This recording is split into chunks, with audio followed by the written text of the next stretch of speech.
Hello there, and I want to do another book review. This one specifically about Memoirs of a Geisha by Arthur Golden. And I really think it's a great book, so I'm going to go ahead and get started. First thing I want to say is that I understand that while somebody named Arthur Golden writing about Japanese society and families and everything having to do with Japan nearly 100 years before he was born, I know that's a little weird, and I understand that. And I feel the same way to an extent, but I still feel like it's a great book, so I'm going to tell you about it anyway. I'm trying to cut my summary shorter, so I'm going to try and get this done really quick. So here we go. Our story starts out with a young girl named Chio living in a fishing village named Yoroido, which is like the slums, basically. Her house is falling off the side of a cliff, ready for the sea to take it whenever the sea is ready. They're playing in really stanky mud puddles. They don't have proper sanitation. They don't have anything that's really actually healthy for anyone. They're not doing too great, obviously. But anyway, as she's growing up, she eventually separates herself a little bit from her family. She gets to know this one man who takes her willingly from her family to Kyoto, where it's supposed to be beautiful and magnificent, and she's going to live with this person and have all those nice things, but he sells her to a tea house. She is sold as well as her sister, but her sister is sold somewhere else.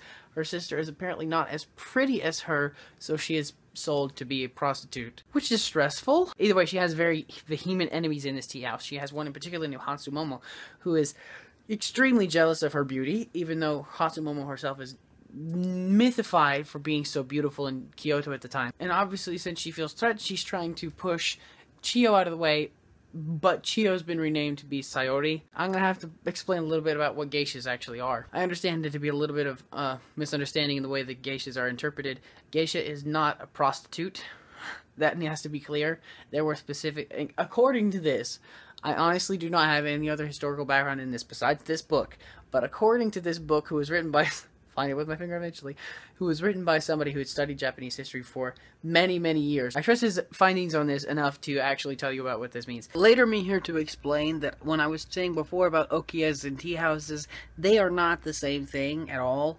Okiyas are where the geisha actually lived with their mentors and with their older sisters. They are where they prepare themselves to go to tea houses, which are where they entertained and where big fancy highfalutin businessmen came over to have women pour them tea and be super sexist and annoying, but clearing that up, that's what that was, and I misrepresented it in the video, I think, so far, so here we go. A geisha was someone who inhabited a tea house, and a tea house sent these women dressed mainly like this.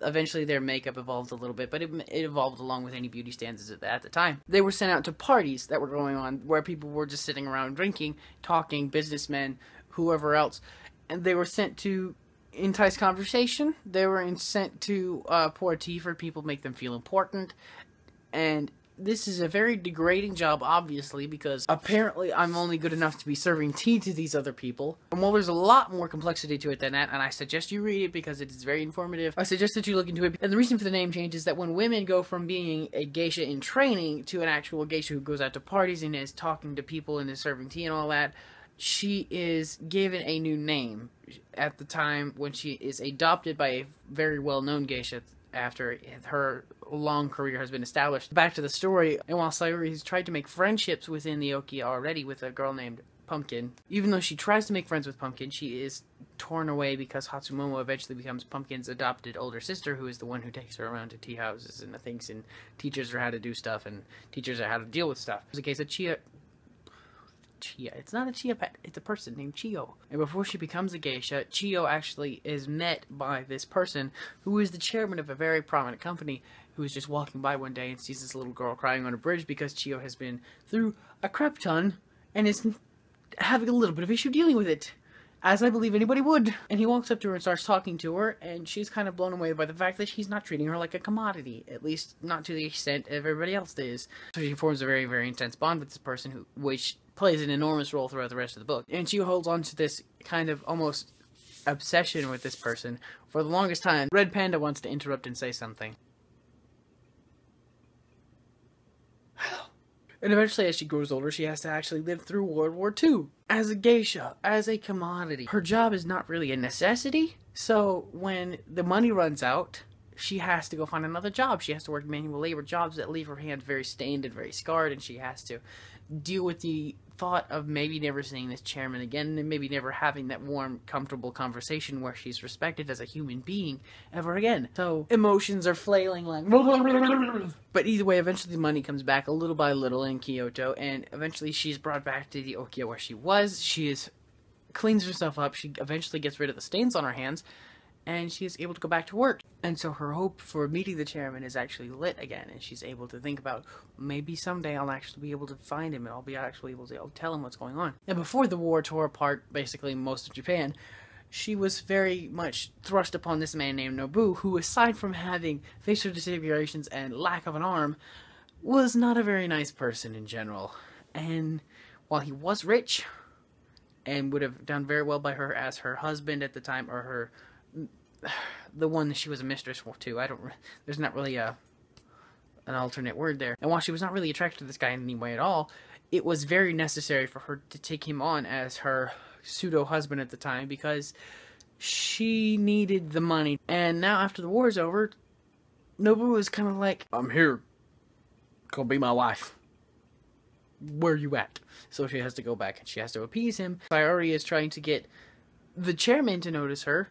And the chairman, she's trying to get Nobu kind of out of the way a little bit. She's trying to understand how to make everything work while there's still all this crap going on. So she tries a plan, and it doesn't work.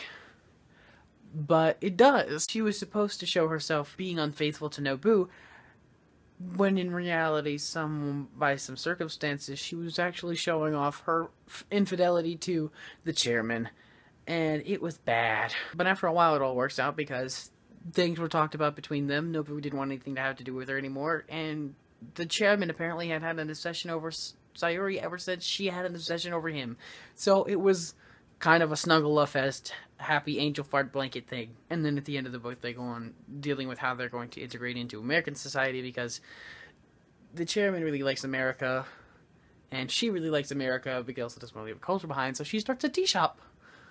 And it's kind of awesome. Now under critical analysis. Still a freaking long summary. I'm sorry. Okay, about the formatting of the book, it was very dense, very thick, very intimidating, because if you look at these pages, it's got a lot of pages, and the pages are formatted like this. Very small text, fills up the entire page.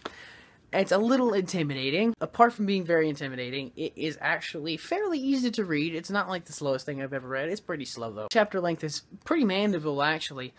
Unlike some books where the chapter length is like 20 or 30 pages long. Goodness! Miss Rowling, I do not appreciate your extra long chapter lengths. But aside from that, it's fairly easy to read. I mean, there is some difficulty. It requires some intense focus. But I find it very well rewarding because it's a very well written book. It's a very beautiful book to read. Sayori's character development is very relatable. While the events in my life are not very similar in terror and horrendousness of Sayori's existence, I can relate to it because she deals with a lot of emotions that are similar, yet extremely more intense. There's a lot of really good conflict going on in the book, especially between Hatsumomo and Sayori herself. And when I say good, I don't mean wholesome and wonderful and flower buttery flies and things.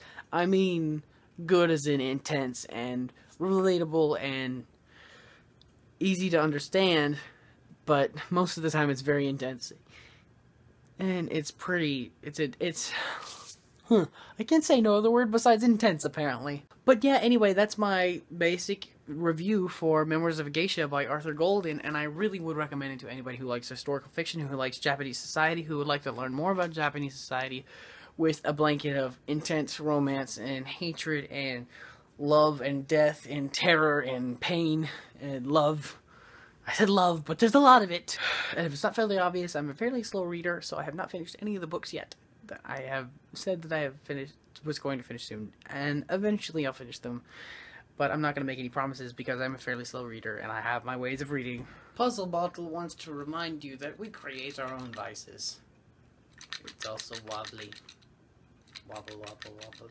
And that's all I got for you today, so I will see you in the next video with the next book. Goodbye.